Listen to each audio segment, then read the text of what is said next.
Hello class 9, good morning. कैसे हो भाई? हम लोग लाइन्स एंड एंगल्स पढ़ रहे हैं। क्लास 9 के लिए एक्सरसाइज 7C चल रहा है। 7C में बहुत सारे क्वेश्चंस थे, तो हमने वन बाई मतलब 3-3, 4-4 क्वेश्चन करके हमने बनाया है एक एक वीडियो। तो अभी जो है ना क्वेश्चन 21 से 24 तक देखेंगे। इससे पहले वाले जितने भी क्वेश्चंस हैं वो पार्ट बाय पार्ट में हैं, ठीक है। तो आपने क्या करना है कि उन सारे क्वेश्चन को देखने के लिए कहीं ढूंढने की जरूरत नहीं, डिस्क्रिप्शन में चले जाओ। डिस्क्रिप्शन में इस चैप्टर के हर एक वीडियो जिनमें जो भी क्वेश्चन मैंने सॉल्व किया वो सब लिखा हुआ है बाय डिटेल्स, तो आप देख के समझ सकते हो और उसको आराम से देख लो, आप क्लियर कर लो चैप्टर को, ठीक है। I think 7C last he size है और ये 3-4 क्वेश्चन लास्ट ही है, तो ये खत्म होने वाला है यहाँ पे। इन द गिवन फिगर BA और AD, देखो ये BA एंड ये ED ये पैरेलल है, ठीक है। BC और EF ये भी पैरेलल है, ठीक है। तो मैं थोड़ा साइन लगा, तो पैरेलल का लगा देता हूँ। चलो देखो, ये और ये पैरेलल है, ठीक है, और ये पैरेलल है, ठीक है। सो दैट एंगल ABC, कौन सा एंगल? ABC, अच्छा इस एंगल की बात हो रही है, इस एंगल की बात हो रही है ABC, एंड DEF इस एंगल की बात हो रही है। आपसे कह रहा है कि इन दोनों का सम 180 होने वाला है, आप बता दो जरा सा, ठीक है। बहुत ही आसान क्वेश्चन है, ज़्यादा कुछ मैं करने वाला नहीं हूँ, सिर्फ समझा रहा हूँ। तुम लिखते चलना, जब भी मैं कुछ कहूँ कि भाई उसको लिख लिया करो, तुम लिख लिया करो। देखो यहाँ पे सबसे बड़ी बात ये है कि ये दो जो फिगर्स हैं ये एक दूसरे को टच तो कर ही नहीं रहे हैं, काट ही नहीं रहे हैं, तो हम प्रॉपर्टीज ऑफ पैरेलल लाइन नहीं यूज कर पाएंगे। तो उसके लिए क्या करना पड़ेगा? किसी एक को प्रोड्यूस करना पड़ेगा। तो हम क्या करते हैं? ED को प्रोड्यूस करते हैं अंदर, ठीक है। ये देखो ED को हमने प्रोड्यूस कर दिया, अच्छी बात है, प्रोड्यूस कर दिया। तो अभी अब क्या हो गया कि ये दोनों लाइन AB, और मैं मान लेता हूं कि यहाँ पे पॉइंट P पे काटा है, तो AB और EP ये दोनों पैरेलल हो गए और BP तुम्हारा ट्रांसवर्सल हो गया, ठीक है। एक और बात कि अभी EF और PC ये भी पैरेलल हो गया, EF और PC ये भी पैरेलल हो गया, और EP तुम्हारा ट्रांसवर्सल हो गया। अब तो पूरा का पूरा सब कुछ समझ में आ रहा है। तो क्या करना है? देखो, तुमको पता है कि सर ट्रांसवर्सल के एक ही तरफ बनने वाले दो एंगल्स का सम 180 होता है, ये आपको पता है, ठीक है। तो तुमसे किस एंगल की बात कर रहा है? तुमसे कह रहा है कि ABC। मैं एंगल लिखना पसंद ही नहीं करता हूं, इसकी जगह पे मैं लिखता हूं A। और DEF, अच्छा कहाँ पे? अच्छा DEF, मैं इसको B लिखता हूं, ठीक है। तो सिंपली तुमको क्या प्रूफ करना है कि A plus B equal to 180, तुमको ये प्रूफ करना है। एंगल लिखना मत यार, कोई भी, मैं तो कभी सजेस्ट नहीं करूंगा एंगल लिखने के लिए, ठीक है। और कोई एग्जाम में आधा मार्क्स भी नहीं काट सकता है, और ऐसे बनाओगे तो बहुत जल्दी क्वेश्चन बन जाता है। तो एंगल्स को मैंने रिप्लेस, एंगल के बदले हमने कोई वैल्यू डाल दिया उसका, A और B। मैंने कहा कि अच्छा अभी ये A हो गया, ये B हो गया, तो आपको प्रूफ क्या करना है कि A प्लस B 180, ठीक है। अगर ये B है, ठीक है, अगर ये B है तो ये एंगल कितना होगा? ये एंगल कितना होगा ये बताओ। ये B है तो इन दोनों का सम कितना होना चाहिए? अच्छा वो भी तुम छोड़ दो, अगर ये एंगल, उधर मत देखो, इधर ही देखो, उसकी भी जरूरत नहीं है। ये एंगल A है, ठीक है। तो ये एंगल और इस एंगल में क्या रिलेशन होगा? ये कॉरेस्पॉन्डिंग एंगल्स हैं, ठीक है। किस एंगल से कॉरेस्पॉन्डिंग एंगल है? तो ये अगर A है तो ये भी कितना होगा? A होगा, क्योंकि कॉरेस्पॉन्डिंग एंगल्स क्या होते हैं? बराबर होते हैं, ठीक है। तो फर्स्ट सेंटेंस में क्या करेंगे, क्या लिखेंगे कि भाई AB और ये AB और EP पैरेलल है, AB parallel EP, and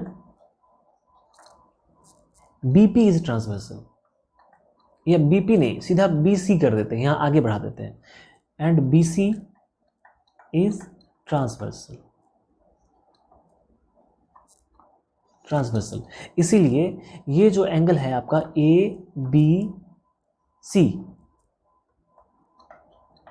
ABC, ये किसके बराबर हो जाएगा? ये बराबर हो जाएगा EPC के बराबर, EPC के बराबर, ठीक है। ये वैल्यू लिखने से क्या होता है कि अब आपको एंगल बार बार देखना नहीं है, आप सीधा ABC देखो, काम करते रहो। चलो ये पहली बात हो गई, ये पहली बात हो गई। अब EF और PC, EF पैरेलल PC, ये पैरेलल है, एंड इनका ट्रांसवर्सल कौन है? EP इनका ट्रांसवर्सल है, EP इज ट्रांसवर्सल। शॉर्ट में ट्रांस लिख देता हूँ, ठीक है। तो यहाँ पे तुम क्या कहोगे कि सर ये जो एंगल है ना आपका मतलब एंगल DEF, ये वाला एंगल DEF, तुम यहाँ से PEF भी लिख सकते हो, लेकिन एक्चुअली मेरे को प्रूफ करना है DEF, तो DEF की बात करते हैं, DEF, ठीक है। और प्लस ये एंगल और ये एंगल, कौन सा एंगल होगा, को इंटीरियर एंगल, इनका सम 180 होता है। इन दोनों ही एंगल का सम कितना होगा, 180। को इंटीरियर का प्रॉपर्टी है ये, ठीक है। बात समझ रहे हो? नहीं समझ रहे हो तो मैं क्या कर सकता हूँ, मैंने वीडियो बना के डाला, तुमने देखा ही नहीं। अब देखो DEF और कौन सा एंगल, और आपका एंगल EPC मिला के कितना होगा, 180 डिग्री। अब एक बात बताओ, EPC को अभी जस्ट तुमने किसके बराबर कहा है, ABC के बराबर कहा है। तुमने क्या कहा कि EPC किसके बराबर है, ABC के बराबर है।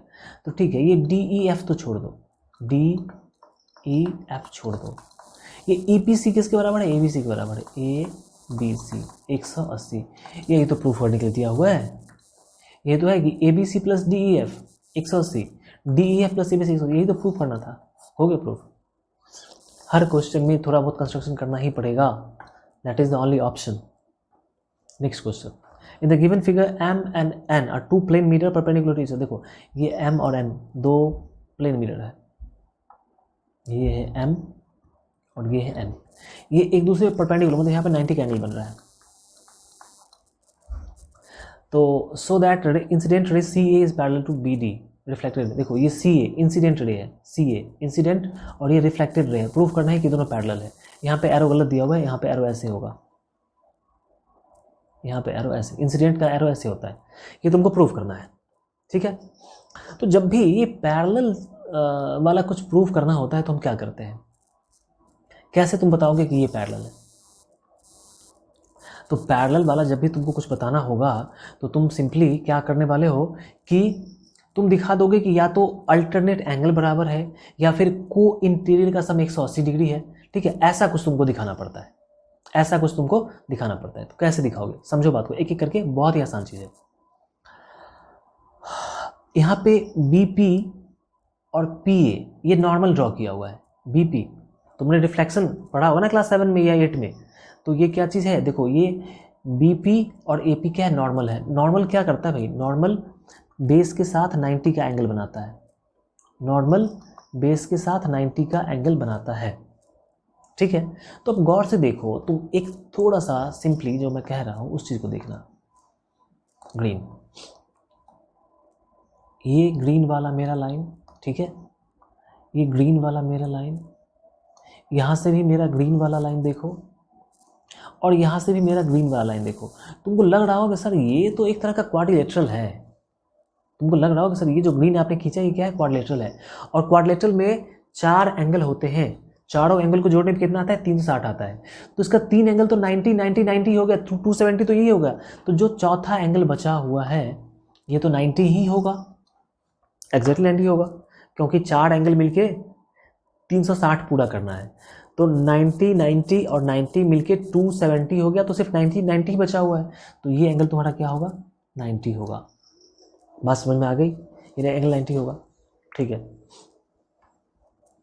अभी तुमको एक्चुअली तुम क्या प्रूफ कर दो, तुम जो चीज़ प्रूफ कर दोगे वो, तो इधर 90 है तो देखो इधर भी 90 होगा। अगर 90 इधर बना तो इधर भी क्या बनेगा, 90, और इधर भी क्या बनेगा, 90 बनेगा। ये तो बात क्लियर है, ठीक। ओके, अब कैसे इसको प्रूफ करें, ये चीज़ देखना बहुत ज़रूरी है।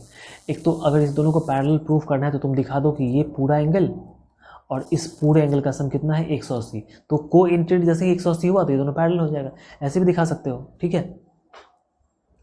तो ऐसा रुक जाओ भाई, थोड़ा सोच लेता हूँ मैं, एक मिनट रुक जाओ, ठीक है। जो आसान तरीका हो मैं वो बताऊँगा, इसको सॉल्व करने का 5 तरीका है, लेकिन जो आसान तरीका है मैं वो बता रहा हूँ, ठीक है। देखो तो सिंपली क्या करने वाले हैं हम लोग अभी कि पहले कुछ एंगल्स को हम लोग ये कर लेते हैं। लॉज ऑफ रिफ्लेक्शन तुमने पढ़ा होगा, ठीक है, तुमने लॉज ऑफ रिफ्लेक्शन पढ़ा होगा कि ये देखो ये एंगल ऑफ 1 जो है ये एंगल ऑफ इंसिडेंस है और 2 जो है वो एंगल ऑफ रिफ्लेक्शन है, ठीक है। तो ये क्या होता है, बराबर होता है। तो अगर इस एंगल को मैं ए मानता हूँ तो ये भी एंगल कितना होगा, ए होगा। क्यों, क्योंकि एंगल ऑफ इंसिडेंस और एंगल ऑफ रिफ्लेक्शन बराबर होता है। तो ये एंगल ऑफ इंसिडेंस हुआ और ये एंगल ऑफ रिफ्लेक्शन बराबर होगा। ऐसे ही इस प्लेस पे अगर मैं बात करूं तो इस प्लेस पे ये जो रे जा रहा है, ये जो रे जा रहा है, ये रे जा रहा है मतलब इंसिडेंट एंगल है और ये रिफ्लेक्टेड रे है। तो इंसिडेंट रे और रिफ्लेक्टेड रे में यहाँ पे जो एंगल बनेगा ये एंगल ऑफ इंसिडेंस होगा यहाँ पे, और ये एंगल ऑफ रिफ्लेक्शन है। तो ये दोनों भी बराबर होगा। हर एक केस में एंगल ऑफ इंसिडेंस और एंगल ऑफ रिफ्लेक्शन बराबर होता है। तो यहाँ पे हम क्या करने वाले हैं, यहाँ पे हम इसको अगर b मान लेते हैं तो ये भी क्या हो जाएगा, b हो जाएगा।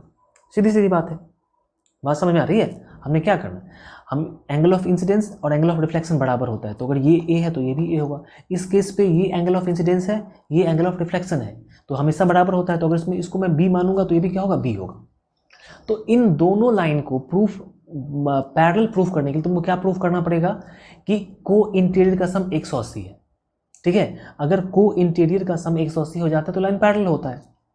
तो को इंटीरियर मतलब कौन सा एंगल, को इंटीरियर कहने का मतलब हुआ कि ये पूरा एंगल और ये पूरा एंगल, यही ना को इंटीरियर होगा, क्योंकि इन दोनों लाइन और ये ट्रांसवर्सल, इसके एक तरफ ये बन रहा है और इधर ही ये बन रहा है, तो ये एंगल क्या कहलाता है, को इंटीरियर कहलाता है। तो अगर तुमको ये प्रूफ करना है तो तुमको क्या प्रूफ करना पड़ेगा, देखो टू प्रूफ क्या करना है, तुमको प्रूफ करना है कि CA और BD पैरेलल है। ठीक है, तुमको प्रूफ करना है कि CA पैरेलल BD। अब डायरेक्टली इसको नहीं प्रूफ करना, अब इसको प्रूफ करने के लिए क्या प्रूफ करना पड़ेगा कि सम ऑफ को इंटीरियर एंगल 180। तो को इंटीरियर मतलब यहाँ पे कौन सा एंगल, ये एंगल मतलब कौन सा एंगल, 2A प्लस यहाँ पे कौन सा एंगल, 2B। तुमको प्रूफ करना है कि 2A प्लस 2B कितना होगा, 180 होगा। कहने का मतलब ये हुआ कि तुमको प्रूफ करना है कि A प्लस B कितना होगा, 90 होगा। 90 मतलब क्या, 180/2 करोगे 90। ए भाई रुक जाओ, तुम तो एकदम से इतना भी नहीं समझ पा रहे हो। 2 कॉमन लेंगे तो क्या बचेगा, A plus B equal to 180, इसीलिए A plus B equal to 180/2 equal to 90। तो तुमको ये जो प्रूफ करना है इसका मतलब ये हुआ कि तुमको सीधा सीधा प्रूफ करना है कि A प्लस B कितना है, 90। क्योंकि A प्लस B 90 होगा तो 2A प्लस 2B 180 होगा, और ये 180 होगा तो ये को इंटीरियर का सम 180 होगा, मतलब ये पैरेलल हो जाएगा। तो घुमा फिरा के तुमको ये प्रूफ करना है, मतलब तुमको क्या प्रूफ करना है, ये प्रूफ करना है। तो अब कैसे प्रूफ करेंगे कि A प्लस B 90 होगा, ये कैसे प्रूफ करेंगे, देखो इस कॉर्नर को देखो, रेड वाला कॉर्नर जो मैं मार्क कर रहा हूँ, ये पूरा कितना है, पूरा 90 है, ये पूरा 90 है। इसमें से इतना तुम्हारा A हो गया, इसमें से तुम्हारा इतना जो पार्ट है ये A हो गया। तो अभी जो बाकी पार्ट बचा हुआ है ये कितना होगा, 90 माइनस A होगा, क्योंकि ये दोनों मिला के 90 होना है। ये पार्ट और ये पार्ट मिला के 90 होना है। ये पार्ट A है तो जो बाकी पार्ट बचा 90 माइनस A होगा। ऐसे ही यहाँ पे देख रहे हो ये 90 है पूरा, ये पूरा क्या है 90। इतना पार्ट तुम्हारा B है, तो जो भी बचा हुआ है ये कितना होगा, 90 माइनस B। ठीक है, अब तुम एक चीज़ देखो सिंपली, तुम क्या देखो कि हम ट्रायंगल ABO में जाते हैं। किस में जाते हैं, इन ट्रायंगल ABO में, ABO में जाएंगे तो ट्रायंगल के तीनों एंगल सम कितना होता है, 180 होता है। तो 3 एंगल मतलब कौन सा एंगल, एक एंगल ये वाला, दूसरा एंगल ये वाला, और तीसरा मैं दूसरे कलर से मार्क कर देता हूँ। 3 एंगल मतलब कौन सा एंगल, एक एंगल ये वाला, दूसरा एंगल ये वाला, और तीसरा एंगल ये वाला। इसका सम 180 होना चाहिए। तो यहाँ पे ये एंगल कितना है, 90 minus B, 90 degree minus B। ये एंगल कितना है, ये एंगल 90 माइनस A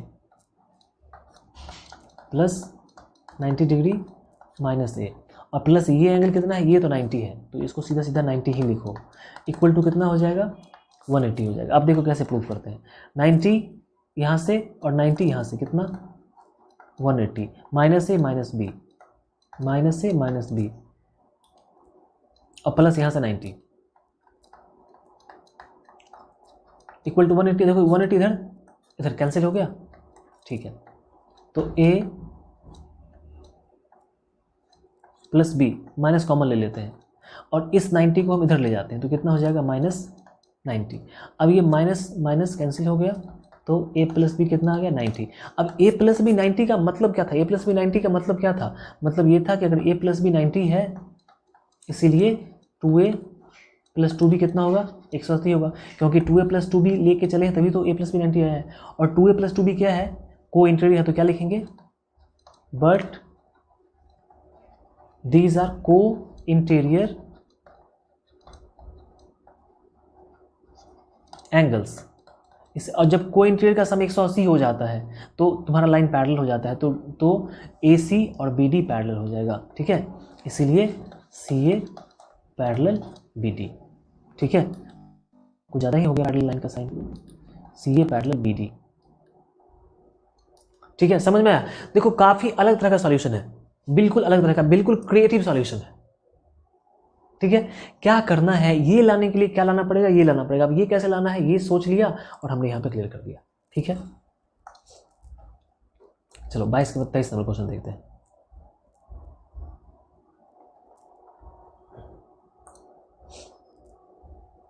तेईस नंबर question, in the given figure below state which line are parallel and why. अभी यहाँ पे जो फिगर दिया हुआ है तुमको बताना है कि इसमें कौन सा लाइन पैरेलल है। तो जो भी लाइन, अगर कोई दो लाइन पैरेलल होता है तो पैरेलल लाइन का जो प्रॉपर्टी होता है वो फुलफिल होना चाहिए। तो गौर से तुम देख के मेरे को बताओ कि ये एंगल और ये एंगल क्या कहलाता है, को इंटीरियर एंगल। इनका सम कितना होना चाहिए, 180 होना चाहिए, लेकिन जोड़ने पे कितना आ जाएगा, 190 आ जाएगा। इनको अगर जोड़ोगे कितना आ जाएगा, 190। तो मतलब ये दोनों लाइन पैरेलल नहीं, मतलब ये लाइन, ठीक है, जिसको मैं रेड कलर से मार्क कर रहा हूँ वो पैरेलल नहीं है, ठीक है। ईडी और AC पैरेलल नहीं है। बात क्लियर, सीधा सीधा जा रहा है। ओके अब देखो, अच्छा यहाँ पे ये 110 और ये भी 110। अब देखो ये एक ही लाइन के आगे पीछे बन रहा है, ये एक लाइन है, मतलब इसको ट्रांसवर्सल बोलते हैं। तो ट्रांसवर्सल की एक तरफ इधर और दूसरी तरफ इधर, इसको क्या बोलते हैं, अल्टरनेट इंटीरियर एंगल, ठीक है। और ये बराबर तभी होता है जब लाइन पैरेलल होता है। तो ये कहाँ पे बन रहा है, ये इन दोनों लाइन के बीच में। देखो ये बन रहा है इस लाइन पे और ये बन रहा है इस लाइन पे, ठीक है। तो जिन लाइन्स पे बन रहा है ये लाइन पैरेलल होंगे क्योंकि ये बराबर है। तो यहाँ पे तुम कह सकते हो, यहाँ पे तो कोई नाम दिया ही नहीं है, मैं नाम कुछ दे देता हूँ, रुक जाओ। CD और इसका नाम कुछ होना चाहिए था F, ठीक है। तो हम कह सकते हैं कि ये BF और CD पैरेलल है, BF पैरेलल CD। ये क्यों पैरेलल है, बिकॉज अल्टरनेट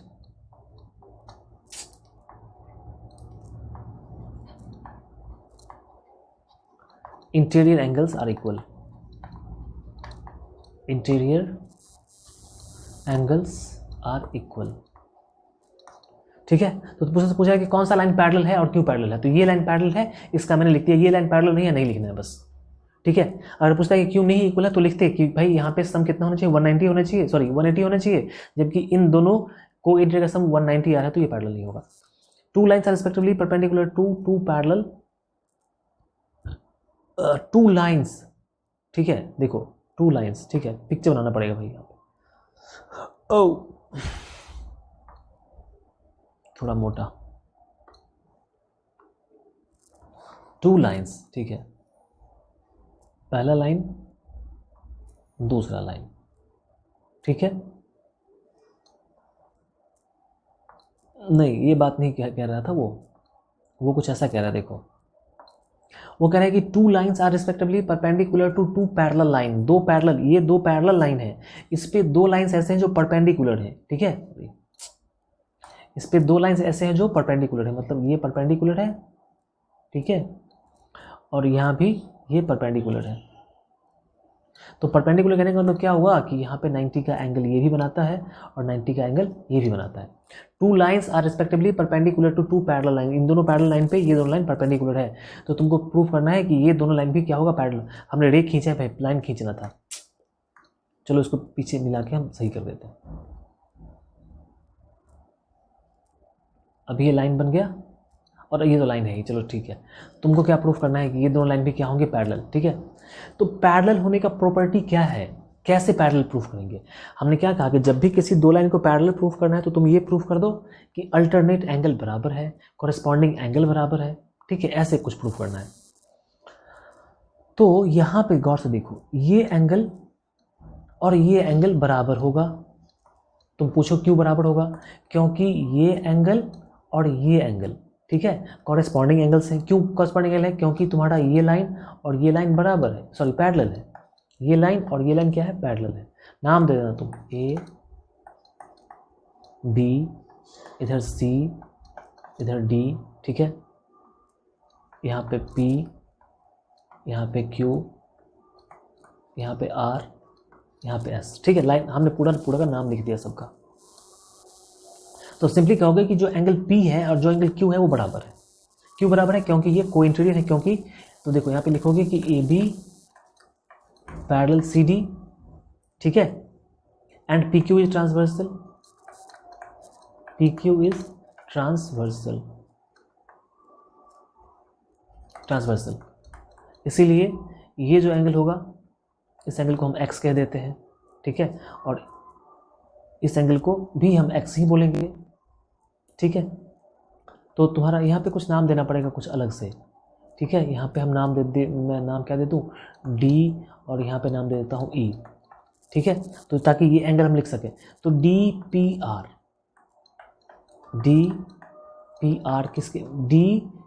किसके बराबर होगा, PQS के बराबर होगा, PQS के बराबर, ठीक है। तो ये एंगल इसके बराबर हो गया। अब चूंकि इन दोनों लाइन को पैरेलल दिखाना है, इन दोनों लाइन को, ग्रीन वाले को, तो मुझे क्या प्रूफ करना पड़ेगा, मुझे प्रूफ करना पड़ेगा कि ये वाला एंगल और ये वाला एंगल बराबर है, तभी मैं कहूँगा कि अच्छा ये तो कॉरेस्पॉन्डिंग एंगल है इसलिए ये पैरेलल होगा। तो ये अभी देखो, फिर से देखना, अभी चूंकि तुम्हारा ये दोनों लाइन पैरेलल है, ठीक है, ये दोनों एंगल तुम्हारा बराबर हो गया, ठीक है। अब तुमको दिखाना है कि ये एंगल इसके बराबर है, ये एंगल इसके बराबर है। तो चूंकि ये परपेंडिकुलर है, तो परपेंडिकुलर है तो ये भी 90 ही होगा और ये भी 90 ही होगा, तो ये एंगल खुद से इसके बराबर हो जाएगा, दिखाने की जरूरत नहीं है। परपेंडिकुलर पहले ही कहा हुआ है, तो परपेंडिकुलर का मतलब ही होता है कि 90 डिग्री। तो तुम सीधा कहोगे कि अभी जो एंगल आपका PQS है और जो आपका RSD है, ये दोनों किसके बराबर होगा, 90 डिग्री। क्यों होगा, क्योंकि गिवन है, ये तो दिया हुआ है कि परपेंडिकुलर लाइन खींचा, तो आपका ये दोनों एंगल तो बराबर हो गया। बट ये कैसे एंगल्स है, ये कॉरेस्पॉन्डिंग एंगल्स है, बट दीज आर कॉरेस्पॉन्डिंग